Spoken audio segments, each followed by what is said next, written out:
சுப்பிரமணிய சுவாமி கோவிலில் மார்கழி மாத கோவில் நடைதிறப்பு குறித்து கோவில் நிர்வாகம் அறிவிப்பை வெளியிட்டுள்ளது.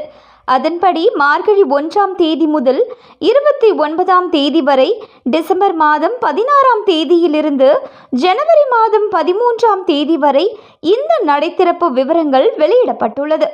அதன்படி அதிகாலை 3 மணிக்கு கோவில் நடை திறப்பும், அதிகாலை 3:30 மணிக்கு விஸ்வரூப தரிசனமும், 4 மணிக்கு உதய மார்த்தாண்ட அபிஷேகமும், 5:15 மணிக்கு திருப்பள்ளி எழுச்சி தீபாராதனையும், 6 மணி முதல் 7:30 மணிக்குள் காலசாந்தி பூஜையும், 7:30 மணிக்கு உச்சிகால அபிஷேகமும், 8:45 மணி முதல் 9 மணிக்குள் உச்சிகால தீபாராதனை மற்றும் ஸ்ரீபலியும், மாலை 3 மணிக்கு சாயரட்சை தீபாராதனையும், மாலை 6 மணிக்கு ராக்கால அபிஷேகமும், இரவு 7 மணிக்கு ராக்கால தீபாராதனையும், 7:30 மணிக்கு ஏகாந்தமும், 8 மணி முதல் 8:30 மணிக்குள் பள்ளியறை தீபாராதனை நடை திறக்காப்பிடுதல் நடைபெறுகிறது.